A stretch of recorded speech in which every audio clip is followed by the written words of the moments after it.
were ofo obodo ya were ofo obodo to ofo onahzere, because some traditional rulers they have defiled the stool of the gods.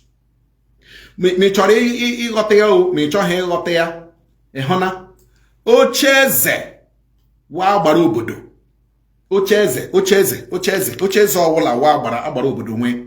And any eze defile onwe ye. E defile ala the stool of the traditional destiny. O defile ala ya. So gele ka ile ekwu. Ihe a na-ekwu wee bụrụ kpọmkwem na ọ dị oke mkpa.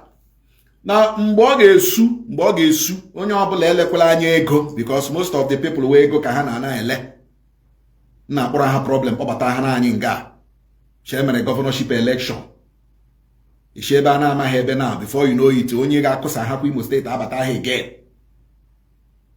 2027 ndị Imo n'idiri ịtụ anya na mmiri lejie anya ama chọ onye mara na ihe wụ nsọ, onye ọbụla na-amaghị ihe wụ nsọ will further scatter this area, scatter this state. And the Bible said it. When the wicked is upon the throne, the people will suffer. But when the righteous is upon the throne, the people will rejoice. It is as simple as A, B, C. It's as simple as A, B, C. No, we wega as a governor Imo State. Imo State, ihe mmadụ na-eme na-eso ya. Ihe mmadụ na-eme na-eso ya. That is the truth. Whatever you are, your personality matters. Ihe ewu o nwere chi so gị, o nwere agbara so gị, o nwere mmụọ so gị. Mmụọ so gị wụrụ mmụọ oshi, mmụọ ama gị ba ha n'ebe ọbụla so onye isi ihe ahụ ga na-eme. Mana mmụọ so gị wụrụ nwa ezigbo mmụọ, mmụọ ọma, mmụọ haji, mmụọ obiọma. Ịnọrọ n'isi obiọma na-akpọtụ, ịnọrọ n'isi ihe ọma na-eme. That is just the truth. You know, that is just the truth. So onye ọbụla mana kpọmkwem ọ dịghị izi mana anyị ga-emie n'afọ Jizọs. Amen. Ọ dị mma, tupu anyị agbapụ aka ahịa tata ka nwanne anyị nwoke Maazị Nnamdi Kanu gara ụlọikpe, like I told you last week, na ọ ga-aga ụlọikpe on the 8th of December 2025. Ya tata bụ 8. Na Nnamdi Kanu gara ụlọikpe n'ụbọchị nke taa. Ndị representịrị ahụ Legal Aid Council. Legal Aid Council. Ha gara ka eshi from Sokoto prison. Kpọta Nnamdi Kanu closer to Abuja. Ma ọ bụ ọrụ aida na edowere na Kuje prison nọ na Abuja, ma ọ bụ na Kefi prison nọ na Nasarawa, because ọ nọkwa nso na Abuja. But ka m gụpụta ya ebe a. In his application, Kanu also Somotosho rejected the request on Monday, that is today, stating that the court could not grant such an order without hearing from the federal government. So Omotosho rejected the request to transfer Nnamdi Kanu from Sokoto prison to any prison that is close to Abuja.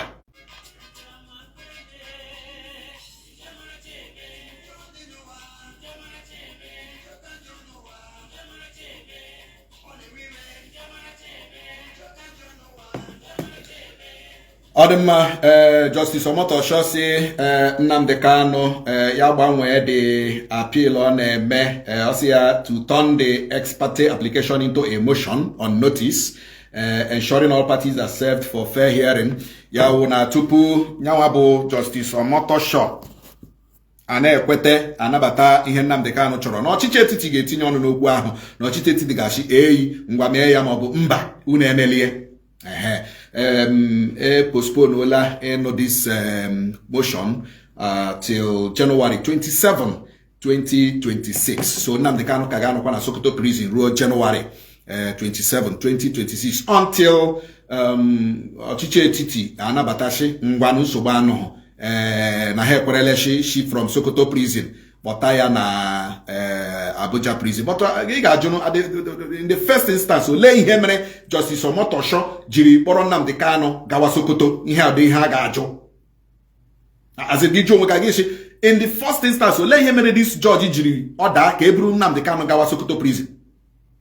Ebe ọ ma na Nnamdi Kanu na-abịa Abuja na faịlị akwụkwọ na ọwụ ya representing onwe that no ya kwesịrị iji aka ya mee gịnị na-abịa na faịlị akwụkwọ na-abịa Abuja na-abịa kọt na-akpọta ya kọt ya na faịlị akwụkwọ ndị ọ na-ejiri ọnụ ya na-ekwuchitere onwe but no, the judge didn't put that one in consideration.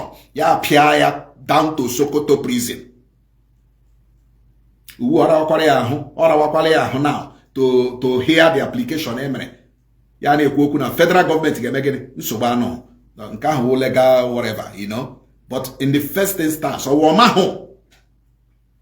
the judge ọmahụ kpọmkwem na Nnamdi Kanu ji aka ya defend go onwe and na Nnamdi Kanu filere order this thing na federal high court Abuja ebe ahụ ole ihe ijiri tụọ ya mkpọrọ chiburu ejewe Sokoto prison in the first instance. Njọ amaracha eme ọ dị mma anyị ga-agbapụ aka ahịa ugbu a anyị gbapụcha aka ahịa lọghachi anyị gaa n'ihu kpọmkwem n'oge ihe omume anyị oge ntụle. Chetakwa ndị ọfọrọla anyị ga-eleba anya n'okwu ala na ọfọrọla nọ na kpọmkwem na kansụl Owerri West nke steeti Imo nọrọkwa ebe ahụ agagharịla agagharị n'abalị ya. For some commercials. This is an infomercial. Welcome to Genmo Supermarket Owerri. Genmo Supermarket Owerri. High quality, they're loyal to local price. Genmo Supermarket Owerri. Okay, yes, get no, but they like a Genmo Retail Stores Limited, but Owerri. Genmo, all I have big as all quality. Ihe bindo no ebe buru na ntọ n'ihe oriri bụ ihe ọṅụṅụ ọgwụ maka ahụike cosmetics electronics furniture ihe niile eji enyere ndụ aka nke na-ahụ na Genmo mara na ọ naghị eme insist Genmo na-aga n'isi simple first na-ebubata ngwa ahịa mere na anyị na-eji ere ka ndị na-amaghị aha ego ịbata n'ime Genmo ị ga-ekweta ihe niile na-eme ebe a na-atatụ na moto eji atụ ndụ mmanụ dịka alaeze Genmo nwere 5-star unisex salon naanị na Genmo ka high quality products na-adị loyal to low price from Monday to Sunday Genmo na-emepe imeto ụwa mma nchọnchọ ego ọbụla iji bata na Genmo ga-azụjiriri akpa Genmo plot 8387 Naza Industrial Layout n'okporo ụzọ ahụ esi aga Polytechnic Owerri kpọọ 080-666-79729 maọbụ 070-444-25056. Genmo Supermarket nọ kpọmkwem na kilomita 3 FCC Road opposite Mountain of Fire Church ga-emepe n'abalị 22 nke ọnwa 22nd November 2025. This world is not my home.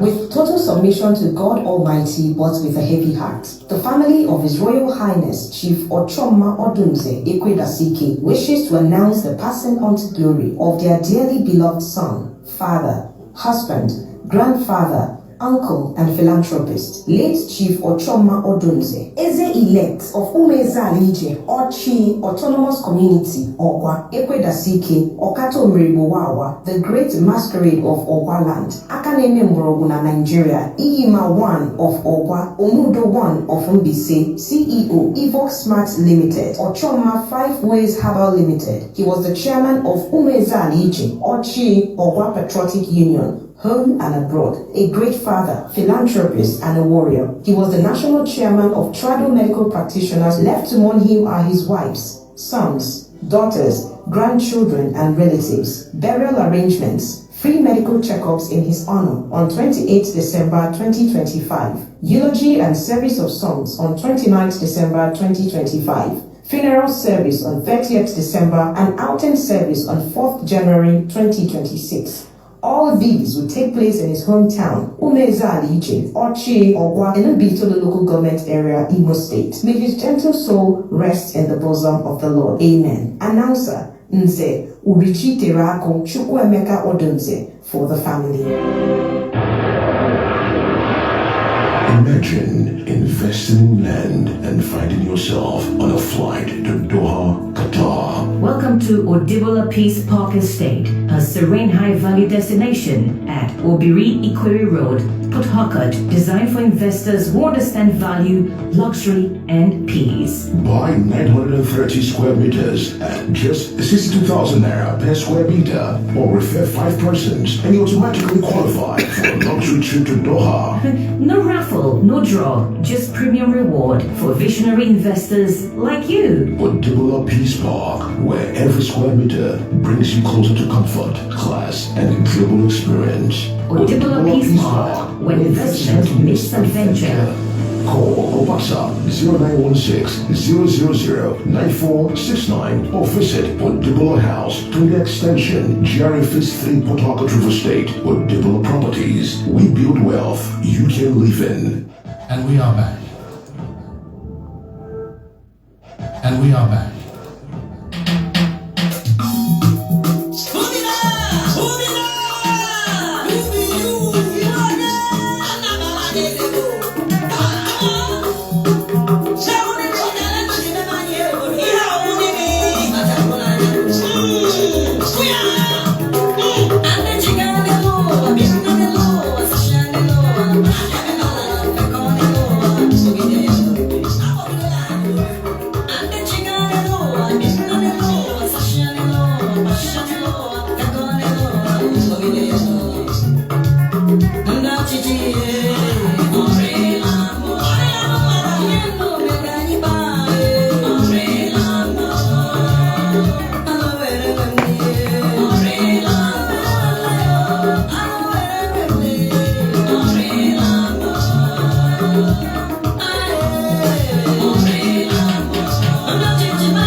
Ọ dị mma, chetakwa na ọka bụ kpọmkwem n'oge ndị Igbo, kpọmkwem na Toast 90.3 FM Owerri ka ị na-ege ntị. o nwere ndị ntorobịa si kpọmkwem n'obodo a na-akpọ Ụmụezu wee kindred nọ na Ụmụagụbịam nọ n'Ọfọrọla kansụl Owerri West nke steeti Imo. Ha bịara nọ na ụlọọrụ nchekwa ndị ogbenye foundation si na nso nkwa biko na o nwere nsogbu anyị nwere na kọmuniti anyị ugbu a. Nsogbu ahụ sitere n'ihe gbasara ala ndị obodo anyị nwe community land, and that land wụkwa na ala ha nwawu ndị na-eto eto kwesịrị iji arụ ụlọ. Onye kpata ego enyi ala ka ihe jere rụọ ụlọ. O nwere developer bịaranụ na ya chọrọ ịzụ ala, mana mgbe dịka ha siri kọrọ m na mgbe developer ahụ bụ ụzọ bịa na okwuru okwu na gọọmenti chọrọ ịbịa were dị ala, abịa chọpụta na ọwa ashị na onwe ihe dịka gọọmenti chọrọ ịbịa were ala, na ọwa otu developer ahụ chiche ịbịa nara ha ala ha. Ya bụ ihe abịa butewe n'ọnwa nsogbu na the community. Abịa na-ekwu okwu kedu otu a ga-esi mee ka nwa ugo biri, ka hapụ inwe ọgba aghara ọbụla n'ihe gbasara ala ahụ, because ihe ewu ala agbakọrọ aka nwere, ala ezuru ezu nwere. Abịazịa nwee arbitration panel awụ ndị ga-eleba anya kpọmkwem ka a ga-esi mee ka ihe gbasara ala ahụ gasiriri werere, mara otu esi ere, marakwa n'otu esi eme ihe ndị nọ n'ime. Of course, abịa na Ụmụezu kindred na Ọfọrọla, aha ahụ wụ Ụmụezu wụ nna ha kpọmkwem. Nna ha akwanụ ka a na-ekwu Ụmụezu nwere ụmụ abụọ, ọkpara ojii na eke ogwum.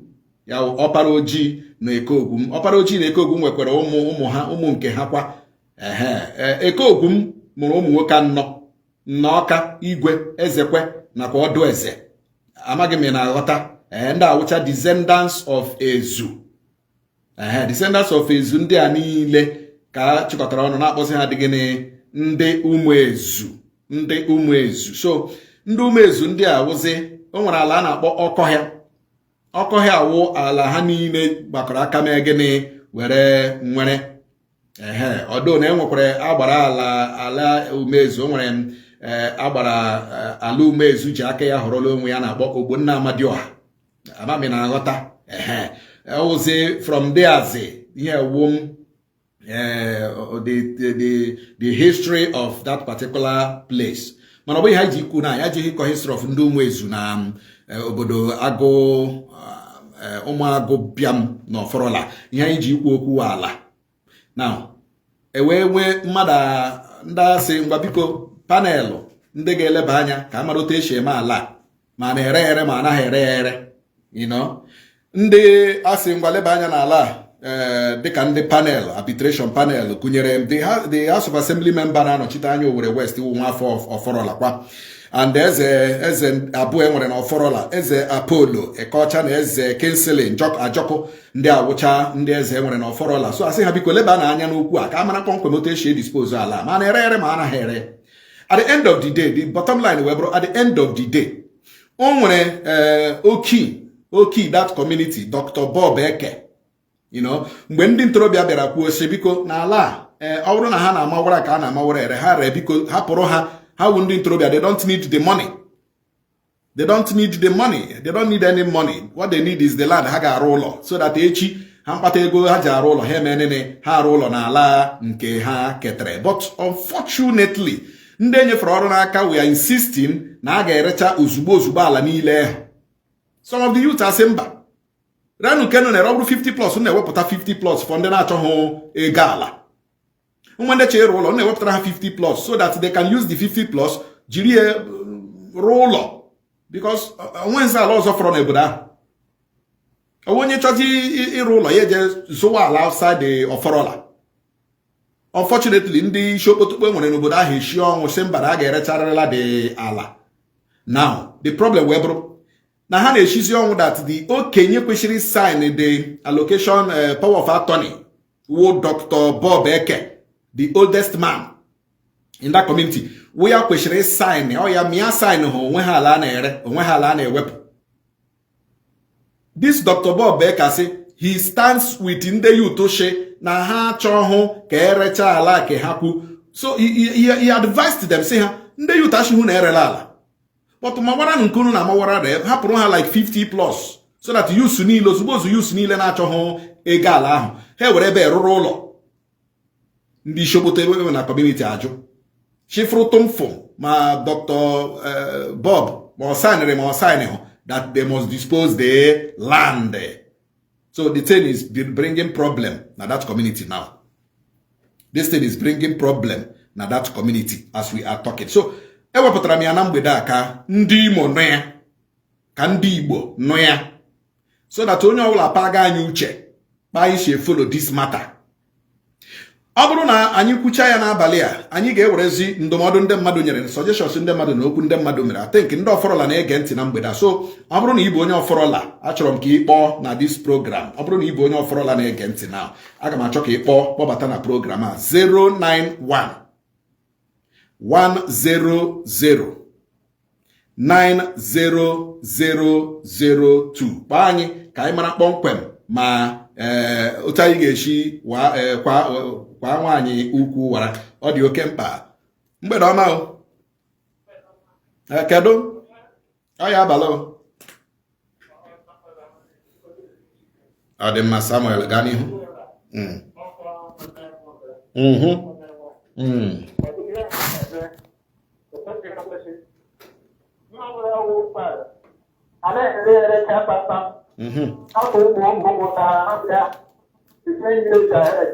Another generation. Here, I am the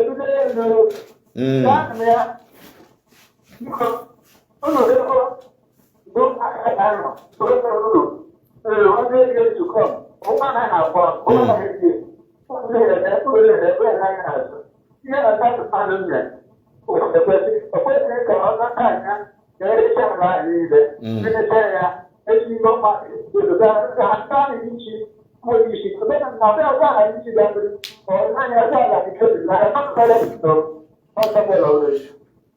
ọ dị mma.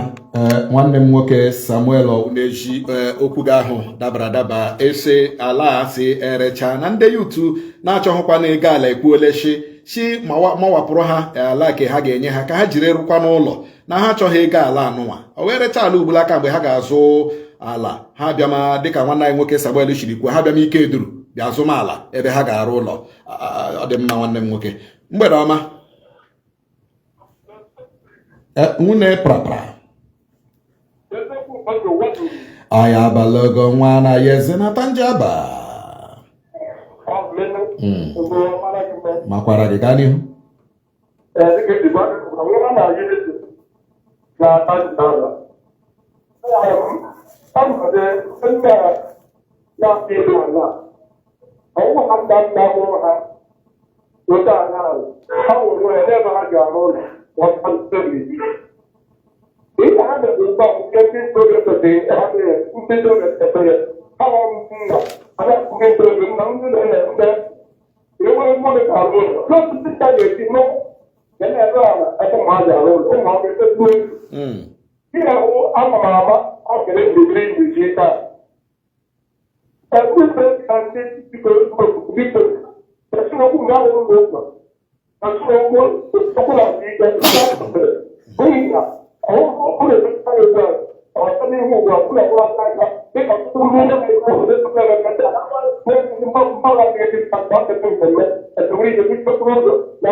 Ọ dị mma. Nwanne nwoke ime na esi na o nwere ka ọ dị o nwere ike dịka ọtụtụ ebe n'ala Owerri nga emewebere ala were canopy machie express road machie highway ịghọtala ka ọsụọ go slow ọkwacha ụdịrị ihe nda mgbe ha erela ala community enwezie ndị kwesịrị ịrụ ụlọ rụba ụlọ arụba nwee space agaghị enwe ha. Mgbede ọma ebe ahụ nọ. Nwunye girigiri ọ nọ ebe ahụ. Nwanne aha gị lebe isi akpọ na mgbede a.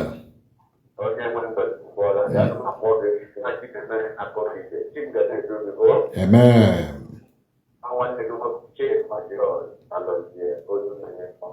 Nwunye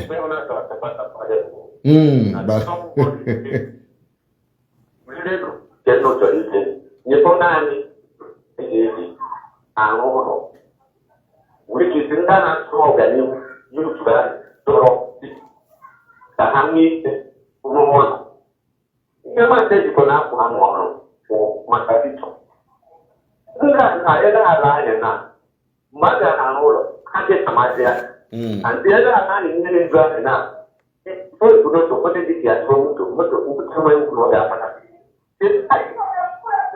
Nke na ịka ka ike ị nọ nga ahụ nwune ya ikuku akụpụla nwanne anyị nwoke Bad and Badebo, biko kpọghachi anyị nọ na ka anyị na gị nwee ike darị ya ntị na mgbede a. Mgbede ọma ebe ahụ ị nọ, ọ nọ ebe ahụ, ọ dị maka ahụ akụpụla. Biko kpọghachi anyị nọ na kpọghachi anyị ji kpọmkwem okwu gbasara ndị ụmụezu na Ọfọrọla kansụl Owerri West nke steeti Imo were bịa na mgbede a. Mgbede ọma o. Nwanne kedu nwune gịrịgịrịgịrị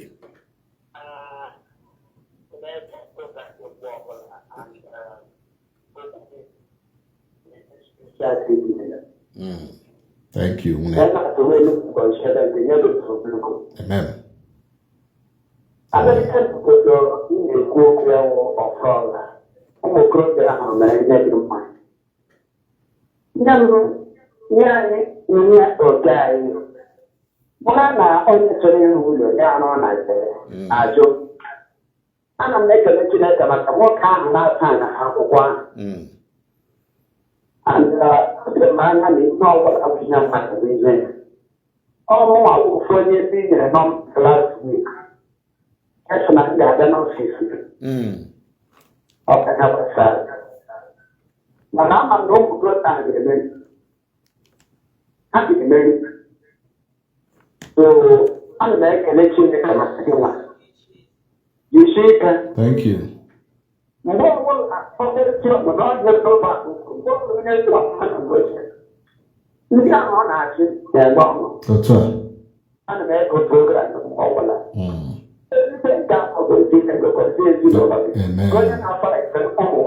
Amen. Amen. Imeela nwanne m nwoke nọ na Chineke gọzikwere m gị nọ na ọ dị m otu okwu ka anyị nwee ike pịakọọ ya na mgbede anụ nwa. Mgbede ọma o.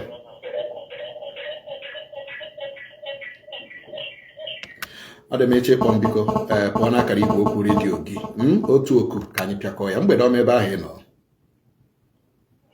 Kedu? Ọ dị mma ọ dịkwa ka anyị ga-apịakọ ya ebe a. Ọ dị m ebe a ka anyị ga-apịakọta ya kpamkpam bụ ihe omume anyị oge ntụle bụ nke bịara gị kpọmkwem na Toast 90.3 FM ma Owerri. Eji m n'aka na ndị Ọfọrọla unu anụ na oku mmadụ ole na ole kpọrọ na mgbede a ihe ha kwuru. Hapụ na ụmụ okorobịa bụ ndị na-achọghị ka ha soro keta ego ala ahụ mawapụnụ plọtụ nke ha nye ha. Onye ọbụla jiri eji erụrụ ụlọ ya. Ndị ụmụ okorobịa chọkwara na ekere ego ala cheghere na Ọfọrọla ego na-eke ikpe ha ego. So ọwụhụ must na onye ọbụla ga-ekwetecha ka ere dị ala. It is their fundamental human right to own a plot of land in that particular communal land. So unu emekwala gịnị, unu anapụkwala ha ya because enwere ike ya abazia into legal battle. Enwere ike filesi akwụkwọ against ndị rere ala ahụ na Ọfọrọla. Ya rụzia a very long tussle, legal tussle. So biko ndị eze Ọfọrọla, onye House of Assembly membership Ọfọrọla ụkwanụ majority leader Imo State House of Assembly, eji m n'aka na ị kwesịrị ịghọta kpọmkwem ihe anyị na-ekwu. Unu edinaila ha their right. Unu na-erenụ mana hapụrụ ha some plots bụ ndị na-achọghị ego ala ahụ bụ ndị chọrọ ala ha ga-eji arụ ụlọ. Ọ dị m ebe a ka anyị na-apịkọta kpamkpam bụ ihe omume anyị oge ntụle bụ nke bịara gị kpọmkwem na Toast 90.3 FM ma Owerri. Chebirizie m kpọmkwem ma echi mgbe m ga-ana ebe a wetara gị ihe omume anyị. Obodo igwe bụ nke ga-amalite kpọmkwem o jiri nkeji 15 gaa kpọmkwem elekere 6 nke uhuruchi tutu ruo mgbe ahụ. Aha m ka ụtọkwarị ihe ọmanwebede aha nna m Christopher na Margaret Ụba Bolome Chinonso Ụba nọ nso nkwa ọchịagha n'ikuku nke mbụ n'ala Igbo. Eziokwu atụ egwu nke izizi na steeti Imo. Obi ụtọ ndị Imo ka Chineke na-efe gaa n'ihu gọzibola m nne ka anyị rahụzie anị fete.